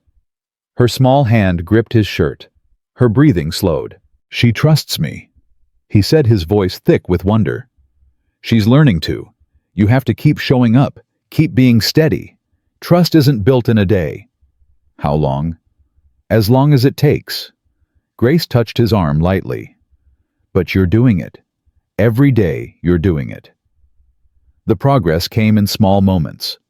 Emma said, "Dada," again, then started reaching for Richard whenever he entered the room. Lily remained more cautious, but she stopped turning away when he picked her up. She let him hold her during bottle time. She fell asleep on his chest one afternoon, her tiny fist curled around his finger. Richard called Grace immediately. She's sleeping. On me. She's actually sleeping. Grace laughed softly through the phone. Don't move. Don't even breathe too hard. I won't. Richard stared down at his daughter. I've never felt anything like this. Like what? Like, I matter. Like she chose me. His voice cracked. I know that sounds stupid. It doesn't sound stupid at all. Grace's voice was warm. It sounds like love. Richard closed his eyes. Lily's heartbeat pulsed against his chest, steady and strong. Yeah, he whispered. I think it is. The staff watched the transformation with disbelief. The cook told the housekeeper. Mr. Sterling came to breakfast with oatmeal in his hair. Emma threw it at him and he just laughed. Laughed. I've worked here 7 years. I've never heard that man laugh. The driver told the gardener. He canceled his car to the office 3 times this week. Said he wanted to stay home with the girls. The Richard Sterling I knew would never cancel anything for anyone. Mrs. Patterson observed everything but said nothing. She had worked for this family long enough to know that real change was rare. People talked about changing, promised to change, but when the pressure came, they snapped back to their old patterns. But Richard wasn't snapping back. He was bending, growing, becoming someone new. One evening, she found him in the nursery, sitting on the floor building a tower of blocks while Emma knocked it down, and Lily watched with wide eyes. Again! Emma demanded, her pronunciation still clumsy. Richard rebuilt the tower. Emma knocked it down. Both girls giggled. Mrs. Patterson cleared her throat. Sir, you have a conference call in 10 minutes. Richard didn't look up. Reschedule it. Sir, it's with the Tokyo investors. I said reschedule it. He finally met her eyes. My daughters come first. Everything else can wait. Mrs. Patterson stared at him for a long moment. Then, for the first time in 9 years, she smiled. Yes, sir, she said. I'll let them know. Grace watched the changes with a mixture of pride and fear. Pride because Richard was becoming the father she had always known he could be. Fear because the closer he got to his daughters, the closer he got to her. Their conversations grew longer, deeper. After the twins went to sleep, they would sit in the nursery and talk for hours about childhood memories, about dreams, about regrets. Richard told her about his own father, a cold and distant man who measured love in accomplishments. I swore I would never be like him, he said one night. And then I became exactly like him. Maybe worse. You're not like him now. Because of you. Richard looked at her. You showed me another way. Grace shook her head. I just showed you what you already had inside. The capacity to love, the willingness to try. That was always there. It just needed permission to come out. You gave me that permission. Your daughters gave you that permission. I just opened the door." Richard was quiet for a moment. Then he said, "Grace, I need to ask you something." Her heart stuttered. "What? What do you want? For yourself, not for the twins, not for this family. What do you want for your own life?" No one had ever asked her that. Not her mother, who assumed Grace would sacrifice forever. Not her siblings, who needed her support. Not any of the employers who had treated her like furniture. "I don't know," she admitted. "I've spent so long taking care of other people that I forgot to think about myself. That's not fair. It's not about fair. It's about necessity." Grace looked at her hands. "When my father left, I became the oldest child in a house without a father. I had to grow up fast. There wasn't time for dreams." Richard reached over and took her hand. The gesture was simple, but it sent electricity through her veins. "You deserve dreams," he said quietly. "You deserve someone who asks what you want, who cares about your answers." Grace looked at him. His eyes were soft, unguarded. The walls he had built around himself were finally crumbling. "I should go," she said, pulling her hand away. "It's late." "Grace." "Good night, Mr. Sterling." She practically fled the room, her heart pounding so hard she could hear it in her ears. This was dangerous. This was crossing lines she had sworn not to cross. But when she lay in bed that night, she couldn't stop thinking about the warmth of his hand, the way he looked at her, the question he had asked. "What do you want?" She wanted him. God help her, she wanted him. But wanting and having were two different things, and Grace Williams knew better than to reach for things that didn't belong to her. The phone call from her mother came at the worst possible moment. Grace was in the middle of feeding Lily when her phone buzzed. She glanced at the screen, saw Mama, and felt her stomach drop. Her mother never called during the day unless something was wrong. "Mama, what is it? What happened?" Margaret's voice was strained. "It's Marcus. He's sick, baby. Real sick." Grace's blood went cold. "What do you mean sick? What kind of sick?" "Appendix. It burst. He's in surgery right now." Grace pressed her hand to her mouth. Marcus, her baby brother, the one who wanted to be an engineer, the one who studied late into the night dreaming of a future none of them had dared to imagine. "I'm coming," Grace said. "I'm coming right now." "No, baby, you have a job, you have responsibilities." "I don't care about the job. You need me. Marcus needs me." "Grace." But Grace had already hung up. She lifted Lily from the high chair and carried her to the nursery, her hands shaking. Mrs. Patterson appeared in the doorway. "Miss Williams, is everything all right?" "I need to go." Grace's voice cracked. "My brother, he's in surgery. I need to go." "Of course. I'll watch the girls until—" "What's happening?" Richard appeared behind Mrs. Patterson, his face creased with concern. "Grace, what's wrong?" Grace turned to face him. Tears were streaming down her cheeks now. "My brother collapsed. His appendix burst. He's in surgery, and I'm here, and I should be there." Richard moved toward her. Without hesitation, he took Lily from her arms and handed the baby to Mrs. Patterson. "Go," he said. "But the twins? I'll take care of them." Richard's voice was firm. "Your family needs you. Go." Grace stared at him. "You've never taken care of them alone." "Then it's time I learned." He squeezed her shoulder. "Go be with your brother. We'll be fine." Grace hesitated for one more second. Then she threw her arms around him. The hug was brief, desperate, inappropriate. But she didn't care. She needed to feel his strength, his steadiness before she walked into another crisis. "Thank you," she whispered against his chest. "Call me when you get there. Let me know he's okay." Grace nodded, pulled away, and ran. Richard stood frozen in the hallway, still feeling the ghost of her embrace. Mrs. Patterson cleared her throat. Sir, the twins. Richard snapped back to reality. Right. Yes, the twins. He took Lily from Mrs. Patterson and headed for the nursery. Emma was sitting in her crib watching him with curious eyes. All right, little queens, Richard said, his voice steadier than he felt. It's just us today. Your daddy's going to take care of you. Emma tilted her head. Grace? Richard's heart clenched. Even his daughter noticed Grace was gone. Grace had to go help her family, he explained. But she'll be back. And until then, I'm here. I've got you. Emma considered this. Then she held up her arms. Up, she demanded. Richard smiled. He set Lily in her crib, then lifted Emma with his free arm. Okay, he said, bouncing slightly. I can do this.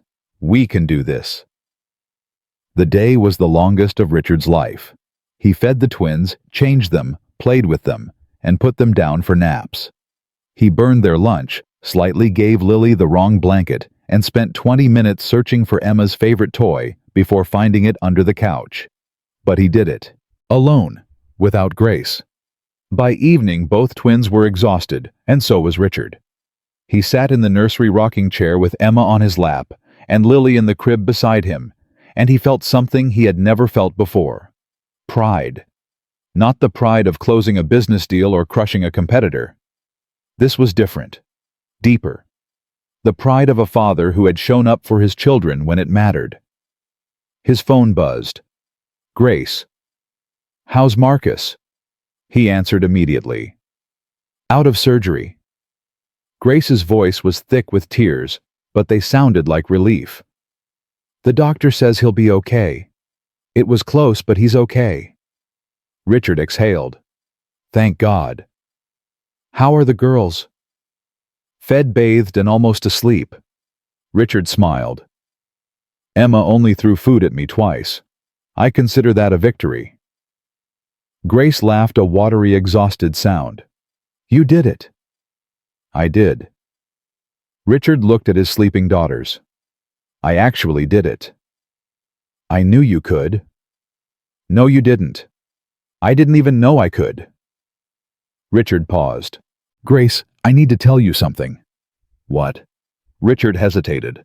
The words were there, pressing against his chest, demanding to be released.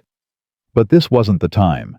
She was sitting in a hospital waiting room, worried about her brother. I'm glad Marcus is okay, he said instead. Take as much time as you need. The girls and I will be fine. Are you sure? I'm sure. Richard's voice softened. Come home when you're ready. We'll be here. Grace was quiet for a long moment. Then she said, Thank you, Richard, for everything. You don't have to thank me. Yes, I do. Her voice caught. No one has ever... I've never had someone tell me to go to take care of myself, to put my family first. It's always been me sacrificing for everyone else.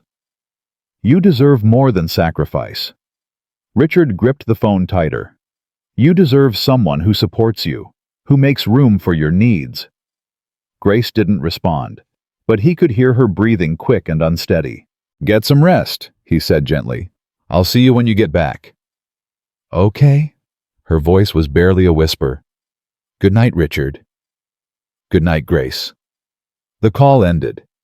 Richard sat in the darkness, his daughters sleeping peacefully around him. He had almost said it, almost told her what had been building in his heart for weeks. But the words could wait. They would keep. For now, he had a family to take care of. Grace returned 3 days later. Richard met her at the door. The moment he saw her face, tired, worried, but smiling, he felt something click into place. How is he? Richard asked. Recovering, complaining about the hospital food, demanding his textbooks so he can study. Grace laughed. So basically back to normal. Good. Richard reached for her suitcase. Let me take that. You don't have to. I want to. He carried her bag inside. The twins have been asking for you non-stop. Well, Emma has. Lily just stares at the door like a sad puppy. Grace's eyes softened. I missed them. They missed you too. Richard paused. So did I. The words hung between them. Grace looked at him, really looked, searching his face for meaning. Richard! Gase! Emma's shriek echoed from upstairs. Gase! Gase! Gase! Grace laughed, the tension breaking. I should go to them. Yeah. Richard smiled. Welcome home. Grace headed up the stairs. Richard watched her go, his heart pounding. He had waited 3 days. He could wait a little longer. But soon, very soon, he would have to say the words he had been carrying. And he had no idea how she would respond. That evening, after the twins fell asleep, Richard found Grace in the garden. She was sitting on the bench near the fountain, her face tilted up toward the stars. She looked peaceful, but also distant, like her mind was somewhere far away. Can I join you? Richard asked. Grace nodded. He sat beside her close, but not touching. For a long moment, neither spoke. My mother asked about you, Grace said finally. She did. She wanted to know who gave me permission to leave. I told her it was you. Grace turned to look at him. She said you must be a good man. I wasn't always. No, but you're becoming one. Grace paused. That's what matters, isn't it? Not who we were, but who we're becoming. Richard studied her face.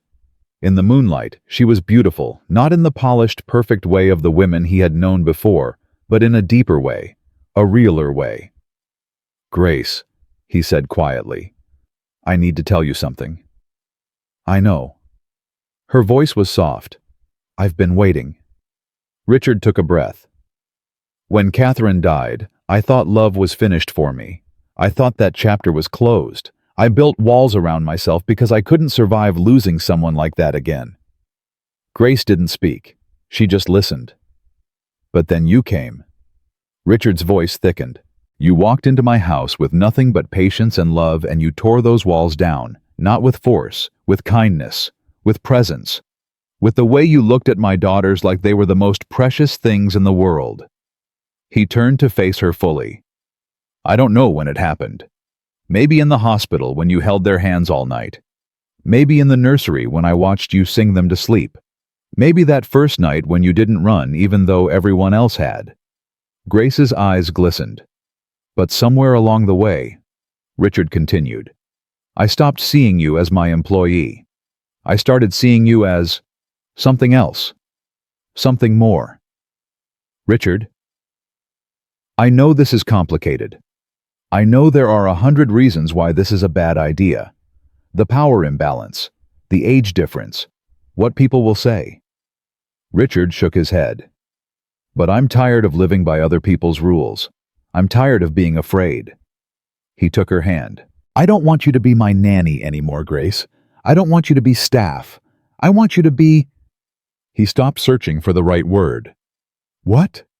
Grace whispered. What do you want me to be? Richard lifted his free hand and touched her face. Gently, reverently. Mine, he said. I want you to be mine. Grace's breath caught. A tear slid down her cheek. I'm the help, she said, her voice breaking. I'm nobody. I came here with one suitcase and a prayer. You're a billionaire. You could have anyone in the world.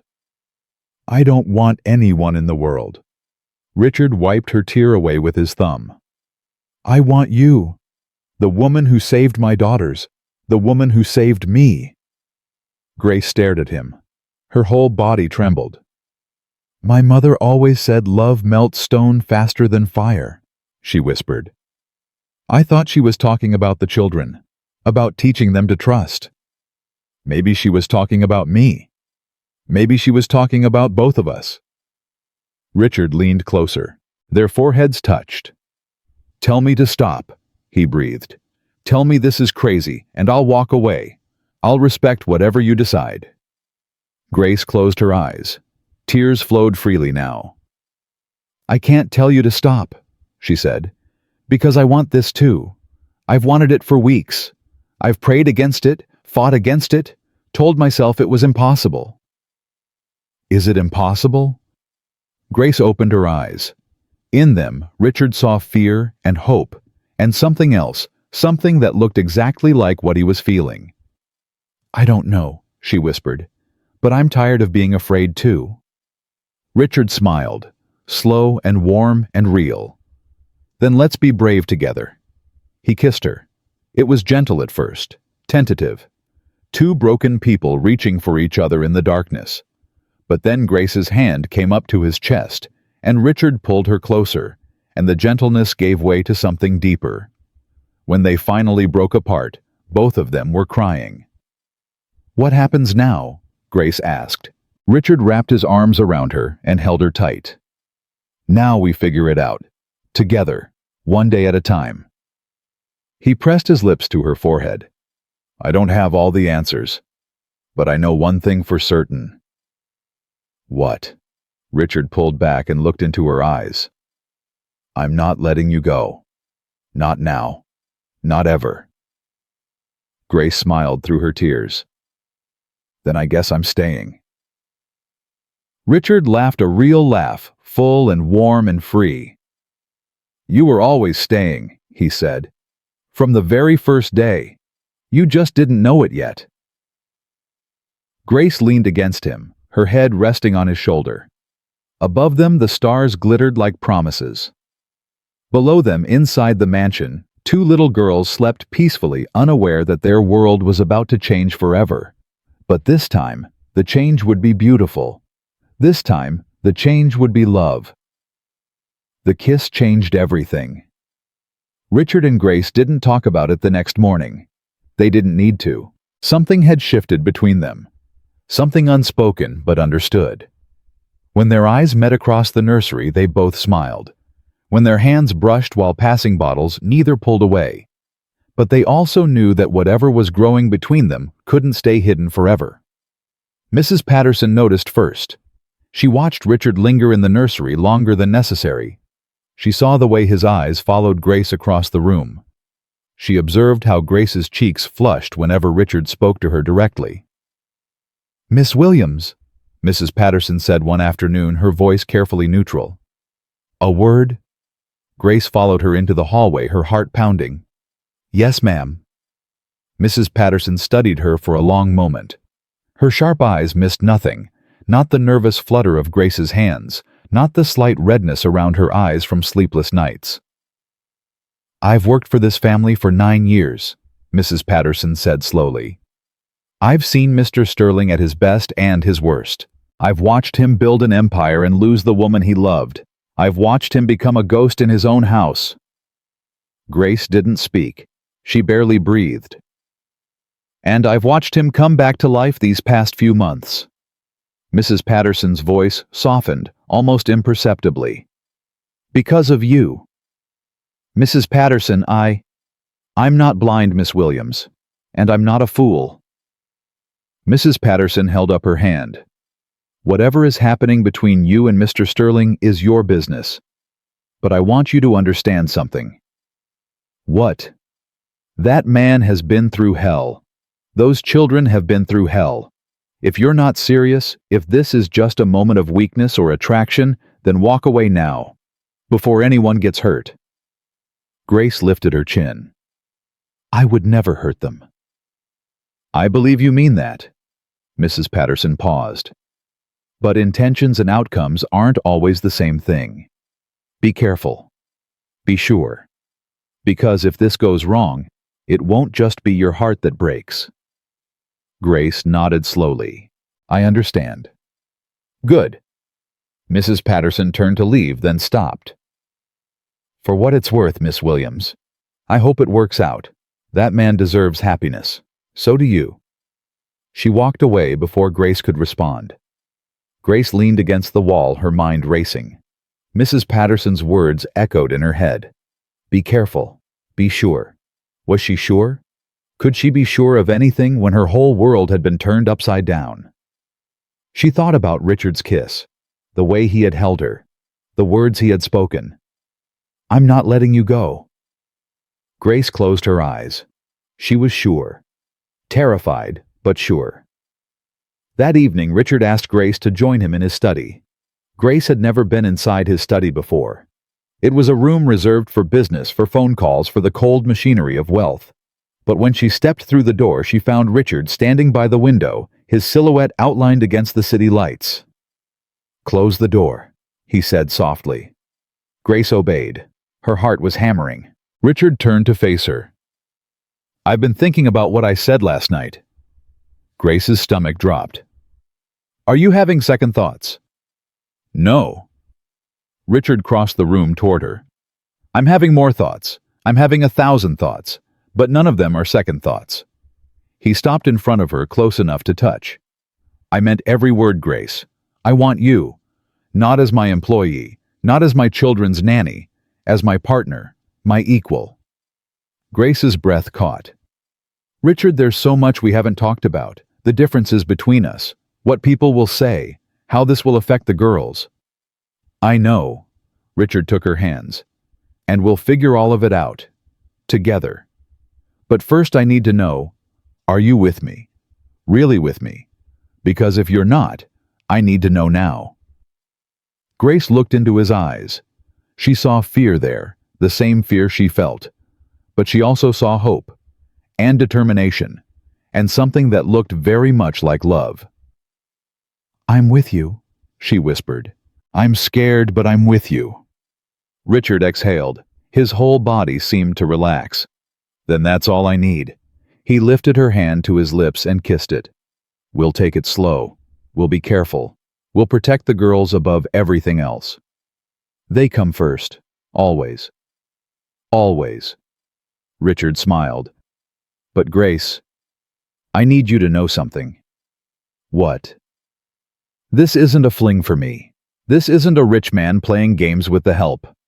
His voice hardened with intensity. "I lost the love of my life once. I thought I would never feel anything again. And then you walked into my house and proved me wrong." Grace's eyes filled with tears. "I'm going to marry you," Richard said. "Not today, not tomorrow. When the time is right. When we've built something solid. But someday I'm going to make you my wife." Grace laughed through her tears. "You're very confident."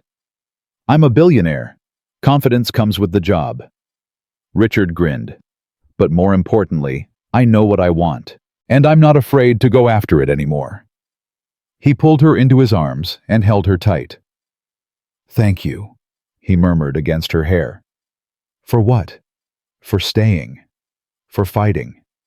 For teaching me how to love again." Grace pressed her face against his chest. She could hear his heartbeat, steady, strong, alive. "You taught yourself," she said. "I just showed you where to look."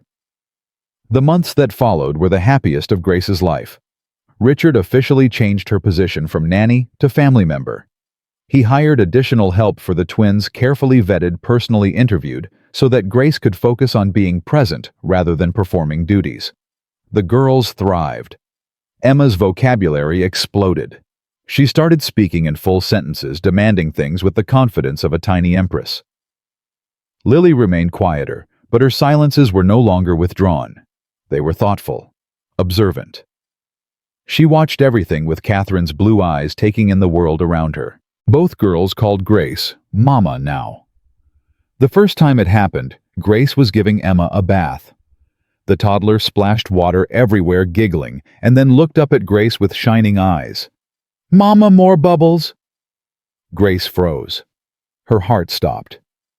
"What did you say, baby?" "Mama?" Emma pointed at the bubbles. "More!" Grace burst into tears. She cried so hard that Emma stopped playing and stared at her with concern. "Mama said." "No, baby." Grace pulled Emma into a soapy hug. "Mama is so happy." When she told Richard later, he cried too. They stood in the nursery doorway, watching their daughters sleep, and held each other while tears streamed down their faces. "She called you Mama," Richard whispered. "I know." "You are her mama. You're both their mama." He kissed her forehead. Catherine would have wanted this. She would have wanted them to be loved. Grace nodded, unable to speak. That night, for the first time, she didn't feel like an outsider. She felt like she belonged. Grace's family embraced Richard with open arms. The first meeting was awkward. Richard flew Grace's mother, her brother Marcus, and her sister Keisha to New York for a weekend visit. He put them up in a hotel, the finest in the city, and arranged a dinner at the mansion. Margaret Williams arrived wearing her best dress, the one she had worn to Grace's high school graduation. She walked through the sterling mansion with wide eyes, touching nothing, speaking little. But when she saw her daughter glowing happy, loved, she burst into tears. "My baby," Margaret said, pulling Grace into her arms. "Look at you. Look at what God has done." "Mama, don't cry. These are happy tears." Margaret held Grace's face in her hands. "I prayed for this. Every night I prayed that you would find someone who saw your worth, someone who would take care of you for once." "He does, Mama. He really does." Margaret looked across the room at Richard, who was nervously straightening his tie. "He better." Margaret's voice carried just far enough for Richard to hear. "Or he'll have to answer to me." Richard laughed nervously. "Yes, ma'am. I understand completely." Margaret smiled. Then she crossed the room and pulled him into a hug. "Thank you," she whispered, "for seeing my daughter, for loving her." Richard hugged her back. "Thank you for raising her. She's the best thing that ever happened to my family." 6 months later, Richard proposed. He did it in the nursery. Not at a fancy restaurant, not on a yacht, not in some exotic location. In the room where Grace had first held his daughters. In the room where she had taught him to be a father. In the room where their love had grown. The twins were playing on the floor when Richard walked in and dropped to one knee. Grace's hands flew to her mouth. "Richard, what are you—" "Shh!" Richard pulled out a ring, not the biggest diamond he could buy, but a simple, elegant band that Grace had once admired in a shop window. "Let me do this right." Emma looked up from her toys. "Dada on the floor." "Yes, baby. Dada's on the floor because Dada is asking Grace a very important question." Grace was trembling. Tears were already streaming down her face. "Grace Williams," Richard said, his voice thick with emotion. "You came into my life when I was broken. You found my daughters when they were lost. You healed this family with nothing but patience and love." Lily toddled over and grabbed Richard's sleeve. He smiled and lifted her into his arm, continuing while holding his daughter. "I don't deserve you. I know that. I was cruel and distant, and so afraid of love that I almost missed the greatest gift of my life." He held up the ring. "But I'm not afraid anymore, because you taught me that love isn't weakness. Love is the strongest thing there is." Grace sobbed. She couldn't help it. "Will you marry me?" Richard asked. "Will you be my wife? Will you be the mother of my children officially, legally, forever?" Grace dropped to her knees in front of him. She took his face in her hands. "Yes," she whispered. "Yes, yes, yes." Richard slid the ring onto her finger. Then he pulled her into a kiss, while Emma clapped and Lily babbled happily. When they finally broke apart, Richard pressed his forehead to hers. "I love you," he said. "I love you so much it scares me." "I love you too." Grace smiled through her tears. "And I'm not scared anymore." The wedding was held on a spring afternoon. They kept it small, family and close friends only. Margaret flew in from the city with Marcus and Keisha. Mrs. Patterson attended, crying for the first time anyone could remember. The cook made a 5-tier cake. The driver wore his best suit. Grace walked down the aisle in a simple white gown. She had designed it herself, working with a seamstress who had never made a wedding dress before. It wasn't fancy, it wasn't expensive, but it was hers. Emma and Lily served as flower girls. They toddled down the aisle in matching white dresses, scattering petals with clumsy enthusiasm. Emma kept stopping to examine the flowers. Lily dropped her basket twice. By the time they reached the altar, everyone was laughing. Richard stood waiting, his eyes wet, his smile wider than Grace had ever seen.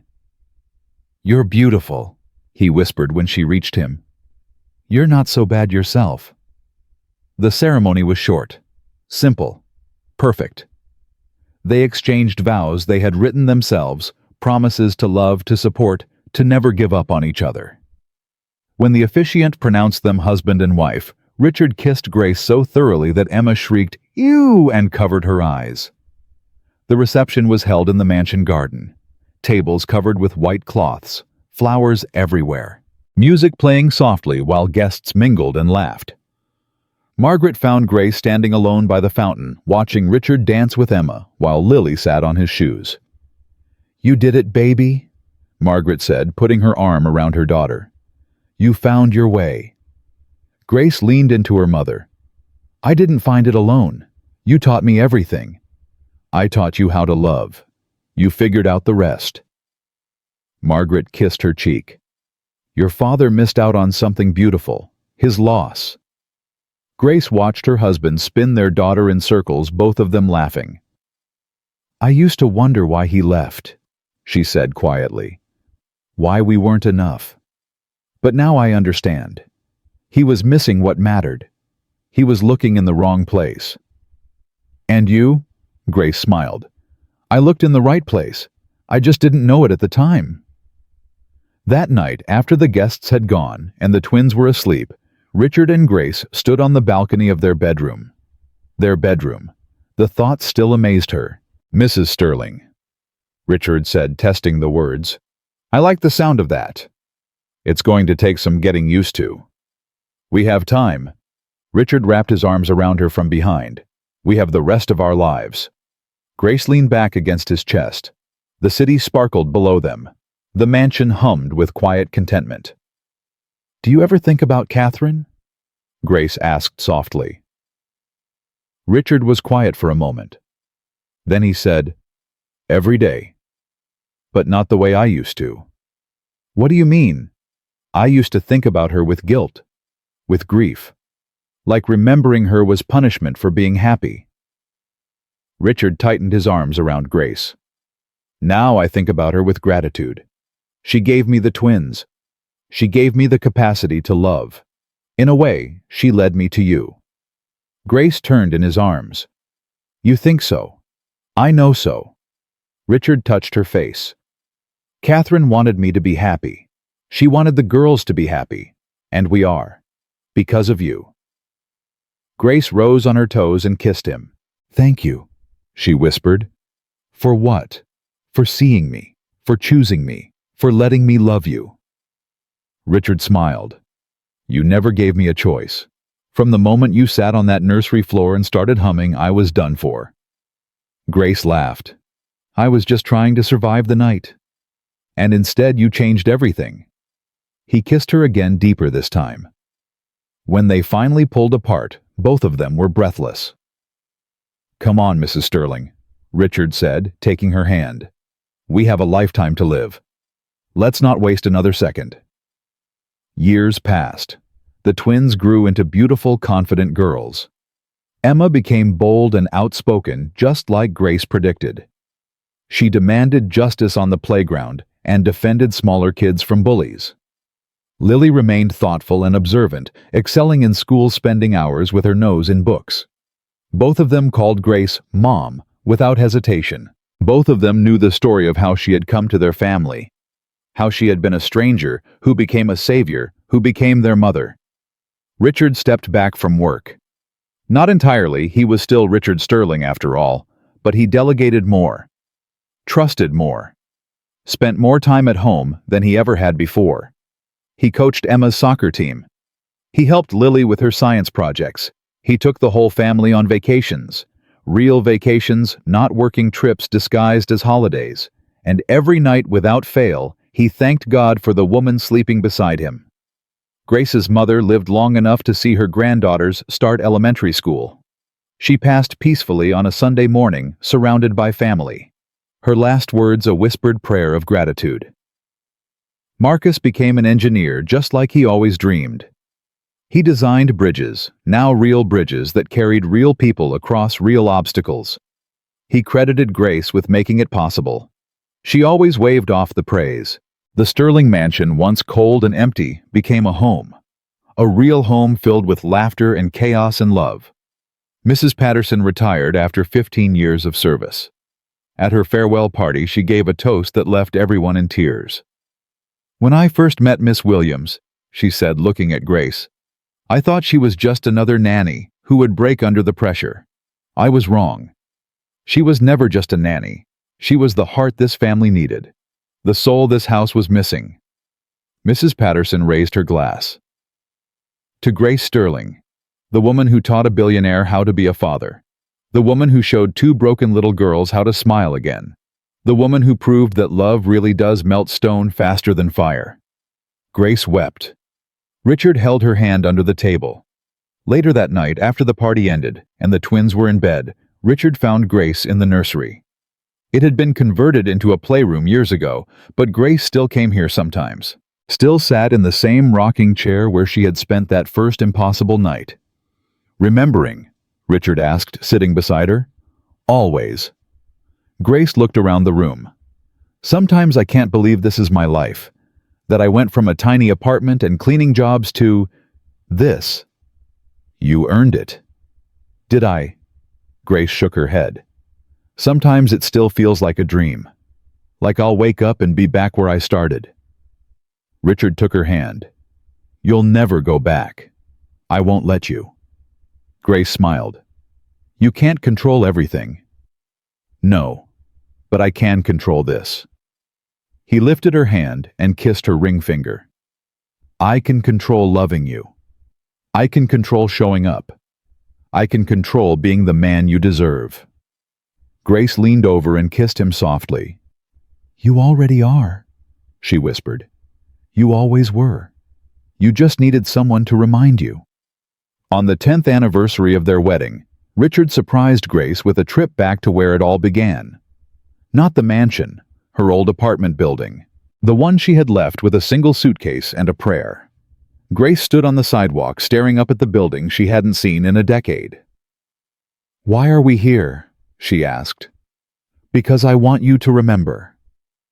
Richard stood beside her holding her hand. "I want you to remember who you were when this started. A young woman with nothing but faith and a heart full of love." Grace's eyes filled with tears. "You came from here," Richard continued. "You came from nothing by the world's standards. But you had everything that mattered. You had patience. You had strength. You had the courage to walk into a house full of grief and stay until the grief turned into joy." He turned to face her. "I was a billionaire who thought money could solve everything. You were a cleaning woman's daughter who knew better. You were right. I was wrong." Richard smiled. "And I've spent the last 10 years thanking God that you proved me wrong." Grace laughed through her tears. "You're getting sentimental in your old age." "Maybe." Richard pulled her into his arms. "But I've earned the right." They stood there for a long moment, holding each other on the sidewalk where Grace's story had begun. "You know what my mother would say if she were here?" Grace asked. "What?" "She'd say, 'Love melts stone faster than fire.'" Grace pulled back and looked into her husband's eyes. "She was right. You were the stone. I was the love. And look what we built." Richard kissed her forehead. "Look what we built," he repeated. "Together." The Sterling family story became legendary over the years. People talked about the billionaire who had lost his wife and shut out the world. About the black housekeeper who had walked into his mansion and refused to leave. About the twin daughters who had been saved by a stranger's love. But the people who knew them best, the family who lived the story, knew the truth was simpler and more beautiful. Grace Williams came to the Sterling mansion because she needed a job. She stayed because she loved two little girls who needed someone to stay. She became family because Richard Sterling finally learned what his wife had known all along, that love isn't about what you have. It's about who you are. It's about showing up every day, even when it's hard. It's about patience and faith and the stubborn belief that broken things can be mended. Grace taught Richard how to be a father. Richard taught Grace that she deserved to be loved, and together they taught their daughters that family isn't about blood or money or status. Family is about choosing each other, every single day. The Sterling mansion stands to this day filled with laughter and light and the echo of children's footsteps.